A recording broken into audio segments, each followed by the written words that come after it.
Good evening, Andrea. Great to have you here. You've heard our superstar panel pretty tough on Rishi today. Sure are. Do you take issue with it? I completely take issue with it, yes. I think what you have to look at is the backdrop. So it's astonishing. You can take issue with whether we should have gone into lockdown, but there are hundreds of thousands, if not millions of people out there who absolutely supported the need to go into lockdown. And what the Chancellor did was to take some incredibly difficult decisions to try and sustain the economy. And so at the time of the pandemic, there were all these predictions from the independent reporters saying we would have mass unemployment, that we would absolutely struggle coming out of the pandemic. But no, the measures taken during the pandemic meant that as we came out of it, we've got the highest growth in the G7 last year. You know, now there are more people on payrolls than there were before the pandemic. And actually what we are doing is trying to recover. No, actually, no. I think it was a crisis for many people. Ask anyone who had young kids. It was traumatic for the children, traumatic for the parents. So many people. I mean, your broadcasters here are talking about how they worked all the way through. Well, I'm afraid they're not reading the room.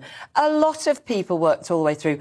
Everybody who was delivering food, stacking supermarket shelves, working in the NHS, cleaning the streets, emptying the bins. Lots of politicians and broadcasters. People did keep working, but the fact is that the country agreed it was important to save lives. Nobody knew how bad COVID would be, how many people would die. So what the Chancellor I can buy into that for the first few weeks, but not for 2 years, and that was the problem. We got too comfortable. Well, a lot of the measures went on for 2 years, and it is those ongoing measures to the economy that caused so much struggle. Because if you walk around any major city in this country, even today, we're nowhere near close to the footfall pre-pandemic during the week. I completely agree, but we did not lock down for 2 years. I completely take issue with that. You remember how much criticism Rishi got for his Eat Out to Help Out, because he was trying to revive the economy once we reduced the lockdown in the summer of 2020. Yeah. And then he shut it all down again.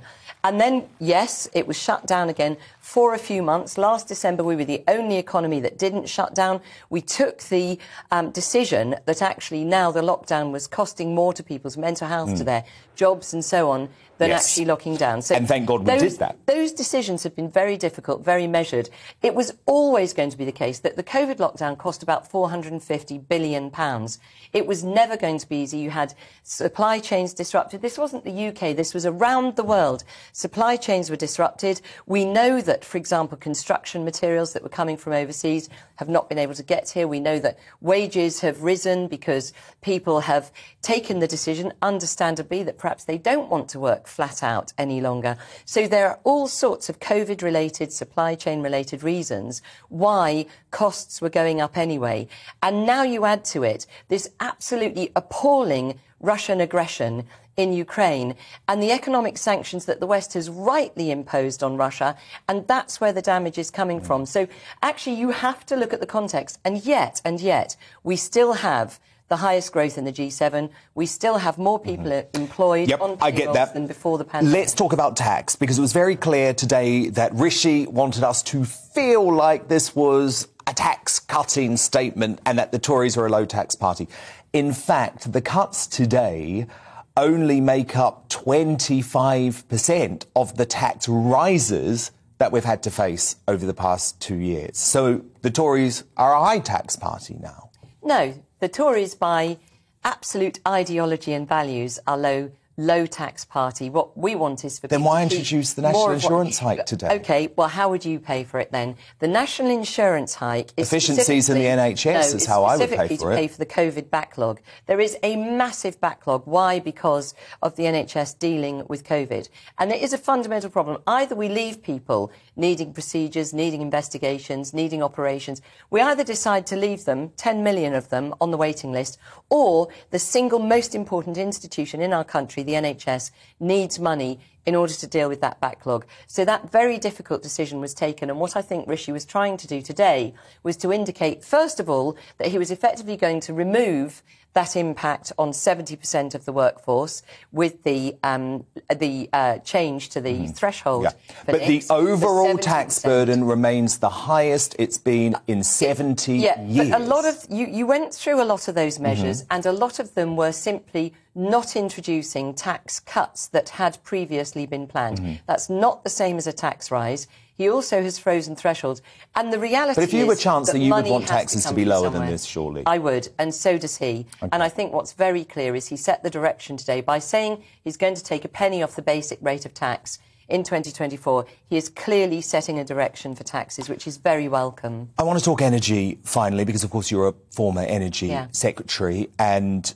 The West is in energy minister, of course, and the West is in a crisis. This is a full-blown crisis, and we clearly made a hell of a lot of mistakes. Now, one area I think that we can agree on is the need to get fracking, and get fracking quickly. You know, I've said on this show we need to frack. Why all of the reluctance from your colleagues? What's Kwasi Kwarteng doing? What's Michael Gove doing? How don't they understand this? So, I mean, I am a big fan of, we call it shale gas extraction, because fracking somehow sounds like something you wouldn't do at home. Are you worried about saying it? Yes. Yeah, it's just like, Anyway, so I'm a big fan of it, and I think the regulations were set too narrowly. And so if we are to start shale gas extraction, then we would need to change the regulations, particularly on tremors, which were set very, very... like the slamming of a door. I mean, so unbelievably low. So, however, on the other side of the coin, I also believe in community permission. So I think it would be very important that communities would actually be offered free gas. Yeah, but a lot of the anti-fracking campaigns, which let's be honest, were the things that made the community uncomfortable, funded by the Russians. No, I'm not sure about that, actually. I mean, if you're telling me that's a fact, then I'll have to believe you on the face of it. But no, I think that actually where they didn't want us to frack for obvious reasons. Well, I don't know about that, actually. I think where the evidence came from was from the United States, because landowners own the resources under the land. In here, it's owned by the Crown Estate. So the planning permissions are different, and therefore the regulations are different. Here we set very tight restrictions, but nevertheless, all of the sort of anti-evidence was coming from the States at a time when the States was a bit Wild West about shale gas extraction, and there were some sort of bad errors made. What's you're obviously very looped into this. What's going to happen when this energy statement is introduced? Is fracking going to be back on the table? I mean, I would hope that certainly the government would look kindly on communities who want to, in return for free gas, enjoy shale gas extraction. It's not nearly as big an imposition as they say. On the other hand, I'd also like to see communities who want wind turbines in their community in return for renewable energy to be able to do that. But really importantly, I just want to get this point in, is reducing demand. We've got to take more steps to help people with insulating their homes, with smart meters, being able to put the washing on at a time when electricity is cheap, for example. So actually reducing energy demand is one way of really reducing bills, and that actually would be the very quickest way to get people's energy bills down.